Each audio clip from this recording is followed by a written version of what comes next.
ఓం నమః శివాయ శ్రీమాత్రే నమః. మిత్రులకి శ్రీభిలాషులకి అలాగే నన్ను ఇంతగా ఆదరిస్తున్న యూట్యూబ్ ప్రేక్షకులందరికీ కూడా పేరు పేరు ధన్యవాదాలు. మిత్రులారా, మీ అందరికీ పరాదేవత ఎల్లవెల్లలా మీతో ఉండి మీ మనోవాంఛ నెరవేర్చాలని మనస్ఫూర్తిగా కోరుకుంటున్నాను. ఈరోజు మీకు నేను ఒక అద్భుతమైన ఉపాయం చెప్తాను. ఇది దీపారాధనకు సంబంధించిన ఉపాయం. చాలామంది అడిగారు ఏంటంటే, గురువుగారు లక్ష్మీదేవి మా ఇంట్లోకి పరిగెత్తుకుంటూ రావడానికి ఉపాయం ఉందా? అలాగే మాకు ఇల్లు కలిసి రావడం లేదు గురువుగారు, వాస్తు బాగోలేదు, అద్దెంట్లో ఉంటున్నాము, ఇక్కడికి వచ్చిన దగ్గర నుంచి ఇబ్బంది పడుతున్నాము, ఏదైనా మార్గం ఉందని చాలామంది అడిగారు. మీకు నేను ఈరోజు లక్ష్మీదేవి మీ ఇంటికి పరిగెత్తుకుంటూ రావడానికి, ఎటువంటి వాస్తు దోషం ఉన్నా తొలగిపోవడానికి ఒక అద్భుతమైన దీపారాధన విధానం చెప్తాను. అద్భుతంగా పనిచేస్తుంది. ఇది తంత్రశాస్త్రంలోనూ జ్యోతిష్ శాస్త్రంలో కూడా వీటి వర్ణన ఉంది. ఎలా చేయాలి, ఏ విధంగా చేయాలి చెప్తాను. ఆ విధంగా ప్రయత్నించేయండి. చాలా చిన్న వీడియో. అలాగే మీకు ఈ వీడియో నచ్చినట్లయితే లైక్ చేయండి, నచ్చితే 10 మంది మిత్రులకు షేర్ చేయండి. అలాగే చాలామంది అడుగుతున్నారు, గురువుగారు మీతో మాట్లాడాలి, మీ కాంటాక్ట్ నెంబర్ ఇవ్వండి. వీడియో డిస్క్రిప్షన్లో మన కాంటాక్ట్ నెంబర్ ఉంటుంది. ఎవరైతే జాతక పరిశీలన కానీ సమస్యల గురించి తెలుసుకోవాలనుకున్నా, తాంత్రిక వస్తువుల గురించి తెలుసుకోవాలన్నా, అంటే అతజోడి అలాగే మిగతా వస్తువుల గురించి, వీడియోలో చెప్పే వస్తువుల గురించి తెలుసుకోవాలన్నా మీరు కింద ఒక నెంబర్ ఉంటుంది, ఆ నెంబర్కి కాంటాక్ట్ చేయండి. మీకు కావాల్సిందని అడగండి. అలాగే నాతో మాట్లాడి జాతక పరిశీలన చేయించుకోవాలనుకునేవారు ఆ నెంబర్కి కాంటాక్ట్ చేసి అపాయింట్మెంట్ తీసుకోండి. అలాగే రెగ్యులర్గా టచ్లో ఉండాలనుకునేవారు మనం వాట్సాప్ గ్రూప్ కూడా కింద లింక్ ఇవ్వడం జరిగింది. ఫేస్బుక్, వాట్సాప్, ట్విట్టర్ ఇలాంటివన్నీ, అంటే ఇన్స్టా కూడా లింక్స్ ఉన్నాయి. మీరు వాటిలో కూడా జాయిన్ అవ్వచ్చు. అందుకే ఇక్కడ ఇందులో చేసిన వీడియోలు దాంట్లో షేర్ చేస్తూ ఉంటాను. అలాగే మన వేరే ఛానల్ లింక్స్ కూడా వీడియో డిస్క్రిప్షన్లో ఇచ్చాను. వాటిని కూడా సబ్స్క్రైబ్ చేసి గంట సింబల్ని యాక్టివేట్ చేసుకోండి. పాత వీడియోలు కూడా దాంట్లో షేర్ చేస్తూ ఉంటాను. ఇప్పుడు ఈ వీడియోలో ధనం గురించి. ధనం మనకు కావాలంటే ఇంట్లో కొన్ని రకాల శక్తుల్ని మనం ఆధీనంలో తెచ్చుకోవాలి. అలా ఆధీనంలో తెచ్చుకోవడానికి ఒక్కొక్క దిక్కుకి ఒక్కొక్క శక్తి ఉంటుంది. ఎలా చేయాలో చెప్తాను. ముందు ఈ ఉపాయానికి కావాల్సిన పదార్థాలు చెప్తాను. ఆవు నెయ్యి కావాలి. మన ఇంట్లో ఉన్న ప్రమిదలు, స్టీల్ ప్రమిదలు చేయకూడదు. అలాగే వెండి ప్రమిదలు కావచ్చు, ఇత్తడివి కావచ్చు, కాపర్వి కావచ్చు, మట్టి ప్రమిదలు కావచ్చు, ఏదైనా వాడుకోవచ్చు. ముందుగా ఈ దీపారాధన ఎక్కడ చేయాలి అంటే మన పూజా మందిరంలో చేయొచ్చు. లేని పక్షంలో మన ఇంట్లో ఉత్తరము, దక్షిణము, తూర్పు, పడమర ఈ 4 దిక్కుల్లో విడివిడిగా కూడా వెలిగించవచ్చు. పూజా మందిరం ఉంది, పూజా గదిలో కూడా ఒక దగ్గరే ఈ 4 విధానాల ద్వారా వెలిగించడం. మొట్టమొదటిగా దీపం వెలిగించడంలో ఉత్తరం వైపు దీపాన్ని వెలిగించాలి. ఎలా చేయాలంటే, మీరు తెల్లటి ఒత్తులు కావాలి. ఉత్తరం వైపు కుబేర స్థానం ఉంటుంది. కుజుడు ఆధిపత్యం కలిగి ఉంటాడు, అంటే ధనకారకుడు అంటాం. ఈ కుజకారకుడైనప్పుడు చక్కగా ఆవు నెయ్యి, దేశీయ ఆవు నెయ్యి, అంటే ఒరిజినల్ ఆవు నెయ్యి ఉంటుంది కదా, ఆవు నెయ్యిని ప్రమిదలో వేయండి. 2 ఒత్తులు వేయండి. దానిలో కొద్దిగా కుంకుమ పువ్వు, ఒక్క రెబ్బన్న కుంకుమ పువ్వు వేయండి. కొంచెం కుంకుమ పువ్వు ఖరీదైంది కాబట్టి ఒక్క రెబ్బ దాంట్లో వేయండి. వేసిన తర్వాత ఓం కుబేరాయ నమః అనుకోండి. అది దీపపు వెలుగు, అంటే ఒత్తులు వెలగడం ఉత్తర వైపుకు ఉండాలి. ఇది మొదటిది. రెండవది దక్షిణ వైపు. దక్షిణ భాగాన్ని యమస్థానం అంటాం. ఈ యమస్థానంలో యమభగవానుడు ఉంటాడు, కానీ లక్ష్మీ యోగాన్ని కూడా కలగజేస్తుంది. శత్రువులు కానీ, తంత్రమంత్ర ప్రయోగాలు కానీ, గ్రహబాధలు కానీ, గృహబాధలు కానీ, పూర్వజన్మలో చేసుకున్న కర్మల వల్ల వచ్చే కొన్ని నష్టాలని ఈ యమస్థానం నుంచి తీసుకోవడం జరుగుతుంది. ఇక్కడ మీరు దీపం వెలిగించేటప్పుడు తెల్లటి బొత్తులు వేయాలి. నూనె మాత్రం ఆవ నూనె పోయాలి. ఆవాల నూనె. దానిలో దీపపు లోపల నల్ల నువ్వులు కొద్దిగా వేయాలి. కొద్దిగా అంటే 4-5 నువ్వులను లోపల వేయాలి. ఇది రెండో విధానం. కొంతమందికి అనుమానం ఉంటుంది, గురువుగారు నల్ల నువ్వులు పట్టుకుంటే ప్రమాదం కదా, శని భగవాన్ కదా, అలాంటి భయాన్ని పెట్టుకోకండి. అలాంటి భయాలు పెట్టుకోకండి, నమ్మి చేయండి. ఇది రెండో విధానం, అంటే దక్షిణ వైపు. ఇప్పుడు మూడవది పడమర వైపు వెలిగించాలి. పడమర వైపు మనం దీపారాధన పాయింట్లో పడమర ఎవరుంటారు అనే అనుమానం ఉంటుంది.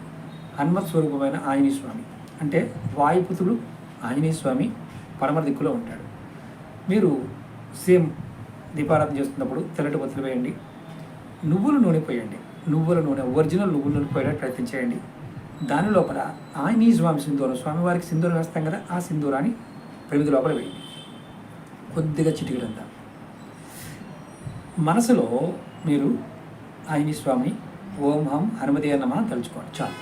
తర్వాత ఇప్పుడు ఫైనల్గా తూర్పు వైపు ఈశ్వర స్థానం. తూర్పు వైపు దీపారాధనలో కూడా ఆవు నెయ్యి వేయాలి, తెల్లటి ఒత్తులు 2 వేయాలి. అలాగే మనకి మార్కెట్లో పూజా వస్తువులు అమ్మే షాపుల్లో చందన తైలం అంటే సెంట్ దొరుకుతుంది, అత్తరేం దొరుకుతుంది. అత్తరు మామూలుగా ముస్లిమ్స్ కూడా అమ్ముతుంటారు. చందనం వాసన వచ్చే అత్తరు కావాలి. 2 చుక్కలు దాంట్లో వేయండి, దీపపు కుందిలో వేయండి. అత్తరిని 2 చుక్కలు వేసి వెలిగించండి. వెలిగించిన తర్వాత మీరు మనస్ఫూర్తిగా మనసులో ఉన్న కోరిక చెప్పుకొని ధనం కావాలంటే ధనం, ఏది కావాలంటే అది. ఈ దీపారాధన చేస్తేనే మీ ఇంట్లో ఉన్న మిగతా అన్ని సమస్యలు సమాధానం దొరుకుతాయి.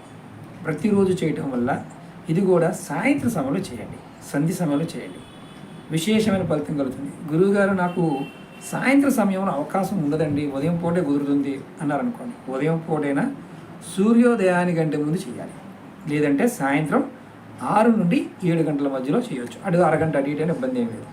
ఇది ఆడవారైనా మగవారైనా యుక్త వయసులో ఉన్న పిల్లలైనా చేయవచ్చు.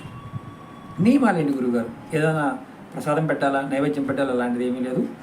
నియమం ఏంటంటే స్నానం చేయకుండా చేయకూడదు. పొద్దుంచేసాను గురువుగారు సాయంత్రం చేయొచ్చు అడుగుతుంటారు, చేయకూడదు. స్నానం చేసిన తర్వాత మాత్రమే చేయాలి.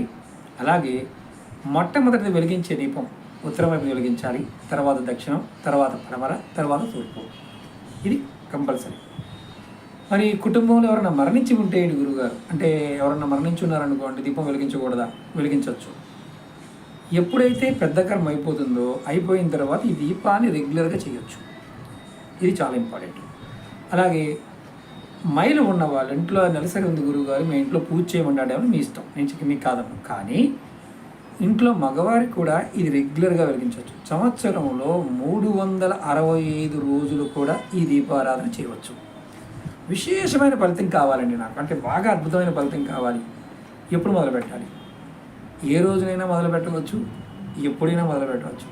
కానీ నవరాత్రి సమయంలో మొదలుపెట్టి రెగ్యులర్గా చేస్తూ ఉన్న మీ ఇంట్లో లక్ష్మీదేవి పరిగెత్తుకుంటూ వస్తుంది. ఇది జ్యోతిష్య పరిహారాల్లో చాలా విలువైన పరిహారం. మనకి స్నానాల గురించి చెప్తున్నాను, దీపారాధన గురించి చెప్తున్నాను. మీకు అచ్చంగా దీపారాధన గురించే కొన్ని వందల వీడియోలు చెప్తాను. అది కూడా చెప్తాను. ఎలా చేస్తే ఏ దిక్కున ఏ పదార్థం ఎలా చేయాలో కూడా నేను ముందు వీడియోలో చెప్తాను. అలాగే ఈ వీడియోలో మీరు ఆచరించగలిగితే ప్రయత్నం చేయండి.